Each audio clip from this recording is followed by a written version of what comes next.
I recently heard a lady say that her and her boyfriend were in no contact. Like, he's going to be coming back one day, but like a very trendy thing, like Versace or something. And I was fascinated as I listened to the details because it sounded like somebody who was fearful avoidant, who would come close, pull away until he pulled away so hard that he never came back. Or he pulled away and thought that she was going to chase, and she did not do that. And that piece right there makes a woman feel like she has to be the one to help the That, my relationship friends, is what come can back happen together. when As though you this grown decide man can't put to. on his own shoes, which he does every day, and needs her assistance. So then you initiate contact, and either the person is extremely grateful because they're feeling guilty about what they did or what they said, and they miss you deeply, but have they done the real emotional work that it takes to be in a successful relationship and get over their fearful avoidant tendencies and things that sabotage a relationship, a romantic relationship. So it could be extremely tricky. So who should reach out? The person who pulled away or the person who was ghosted? I think, like I said, I think women often feel like they need to help the man in some way by coming back. But the problem is if he hasn't done the work, how is he going to react? He might like it at first, but then revert back to the same dysfunctional behavior, which makes you the person who initiated contact, but you weren't the one who ghosted in the relationship. It causes deeper pain and more dysfunction within yourself, within your nervous system. So if you haven't heard the term no contact, it's a very trendy term right now. So no contact is a deliberate, temporary, and unfortunately sometimes permanent decision to stop all communications with a romantic partner or your ex.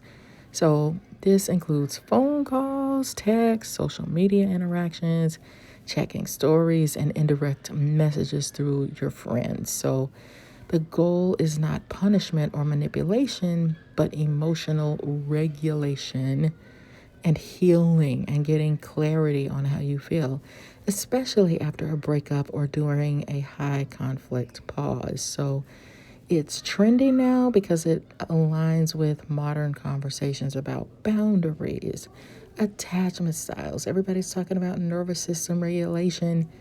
And of course, we can't omit self respect. So let's talk for a second about how no contact benefits someone with a fearful avoidant attachment style. So, people with a fearful avoidant or disorganized attachment style often experience conflicting desires. They want closeness, but then closeness doesn't feel safe. So, no contact can be really helpful for them when they use it intentionally, meaning we're going to go no contact for 30 days, right? Versus, oh, I'm terrified, I'm running, I'm ghosting you. So, the benefits, believe it or not, there are benefits to going no contact. So, it can reduce nervous system overwhelm. Fearful avoidance can become emotionally flooded by constant contact, especially after conflict. So, no contact creates space for their nervous system to settle, to calm down, reducing anxiety and shut down responses. That's great, but have they done the work so that that doesn't keep occurring? So, moving away can do damage in a relationship. That's the big problem. And like I said, are they actually doing the work, or are they just pulling away to calm down their nervous system, but they're not working through the real issues and the real problems? Another benefit is that it can interrupt that push-pull cycle. Fearful avoidance often go between pursuing and withdrawing. So no contact breaks this loop, preventing impulsive texts driven by fear, guilt, and longing. It encourages self-regulation instead of co-regulation. So rather than relying on your guy or your girl to soothe your frustrations, your stress, no contact can help with emotional self-soothing so that they learn to soothe the self instead of leaning on the other person to always do that. Reflection instead of reaction, and awareness of your triggers. So that's what you want to focus on.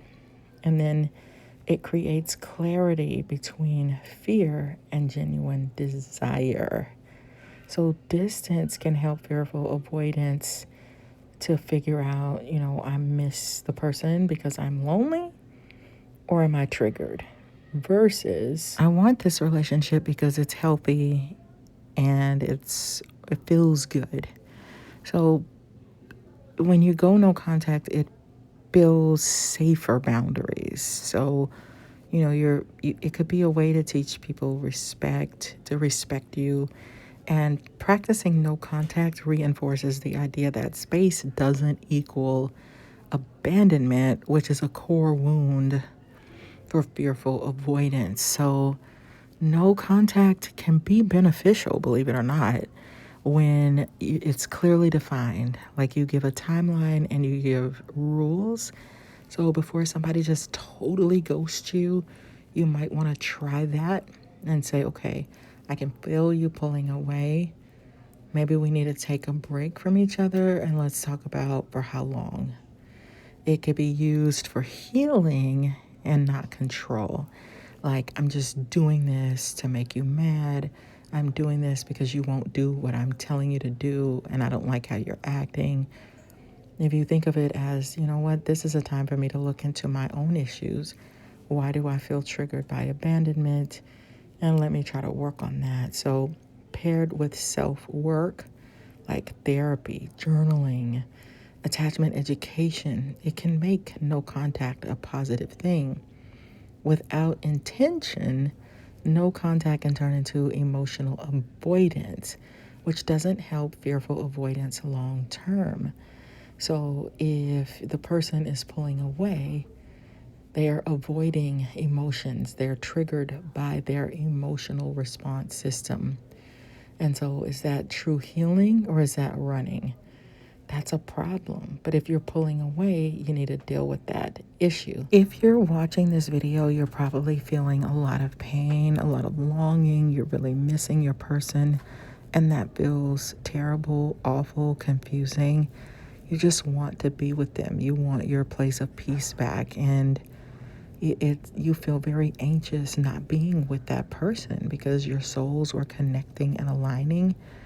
And it calmed you in many ways when you were with that person. And now that you're not with them, you might be starting to freak out. You might just have that awful, devastating feeling like, I need to be with you. Like we were so right together. But the problem is if somebody went no contact on you and you are the one to initiate getting back together, that might work for a moment, but it might also create more problems if that person hasn't had enough time to do work, like really do some deep healing and some deep changing. You're just going to go back in for the same pattern. And the other person might feel a lot of guilt. And so when you come back in and you're like, okay, I'll initiate the first hello, and then you guys have a great conversation, and then the person who went ghost doesn't reach back out to you, then what do? Do you start doing the fearful dance, the fearful piece of the attachment style puzzle, where you start reaching out too much because now your emotions have been activated, and so you're like, I need more of them, I need more. And the next thing you know, you're doing all the calling, all the texting, all the initiating, and this person isn't doing a thing. So I think them going no contact with you is something that you have to take seriously. And it doesn't mean that that other person isn't longing for you, missing you, devastated by the two of you not being together, but they might recognize that they're not everything that you need them to be. And I find that men seem to have an easier time hanging on to that no contact bar, where even if they're missing you like crazy, they have the strength to stay away. Women typically do not understand that. They feel like if we love each other, then we need to be together. And the man will be more objective about it and really look at, you know what, but I'm freaked out. I'm freaked out by vulnerability. So it can be tricky. And honestly, it gets exhausting to even have to deal with that type of pattern where you feel like I really didn't do anything wrong. This person's psychological makeup is making them pull away. And it's just annoying because you feel like we could be so great together, you know? So who should break no contact? So there's really no obligation on either person to break no contact if you want to know the truth, especially when it was never defined. So in that situation, no contact is more of a behavioral outcome than a mutual agreement. And what I mean by that is their internal makeup created the pull away. So it wasn't like, you know what, you like chocolate, I like tea, and we're just not meshing because of it. It's a knee-jerk reaction. So that said, here's the healthiest way to think about it. So the person who should initiate contact is the person who has clarity, emotional regulation, and a clear purpose for reaching out. Not the person who is lonely, the person who's anxious or freaking out, or hoping to reset the relationship without addressing issues. The person trying to relieve guilt or who's just curious, that's not who should reach out. Before you reach out, ask yourself, can I handle any response, including no response? Do I know what I want to say and why? And am I reaching out to connect or to soothe discomfort? So if the answer to those is shaky, staying in no contact is usually the wiser choice. So it's important to know that if one person initiated the distance explicitly or through withdrawing, it's generally more respectful for that person to be the one to reopen communication if they genuinely want to. And I think it's a safer choice, even though it might feel like that person is pulled away forever, they may never come back, and that person might feel like they need your reassurance, or they feel like they need you to chase in order for them to get their footing again, but their footing might be dysfunctional where they haven't actually done the work. So just out of curiosity, who do you think is more prone to pull away, men or women? And some people might say neither gender pulls away more consistently, and that you should really focus on attachment style more than gender. I think that's the fair way to say it. But if I'm truthful, I think men pull away more because women have, I think because women have estrogen. That's what I go back to. You have to have a baby. You got to attach to the baby. In order for the baby to grow up and be healthy, you need to be able to bond with them. So our attachment, like we just have that internal, I'm attached to you makeup. So men have been typically known to want freedom and independence. They got to go out and hunt. So what actually predicts a pulling away? Avoidant or fearful attachment, emotional overwhelm.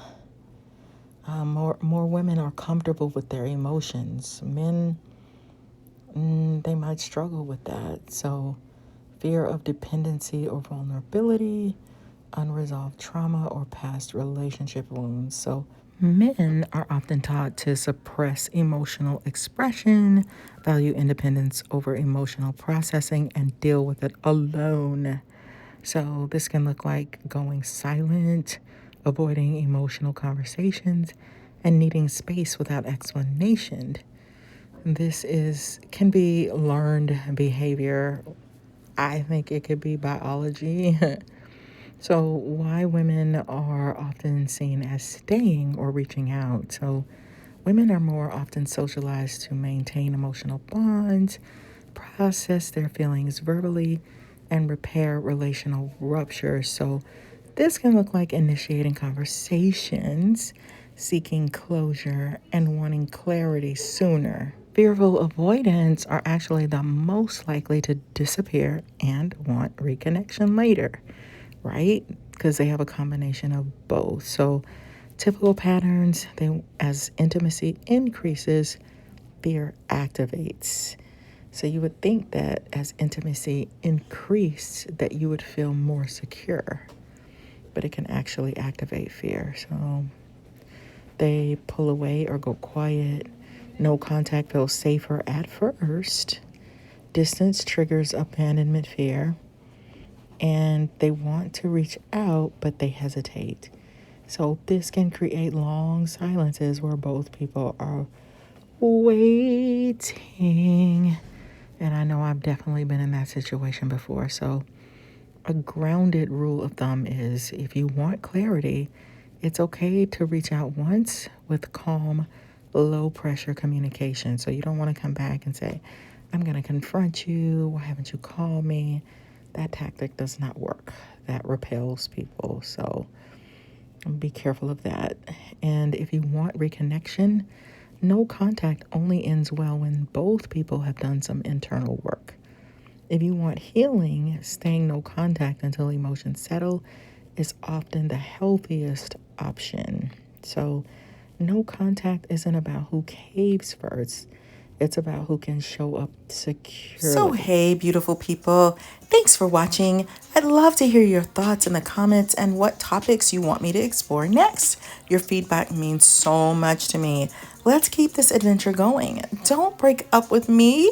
Be sure to subscribe and like the video. Check out my books on Amazon for insights on enhancing your love life, navigating narcissistic personalities, and exploring the 16 Myers-Briggs personality types.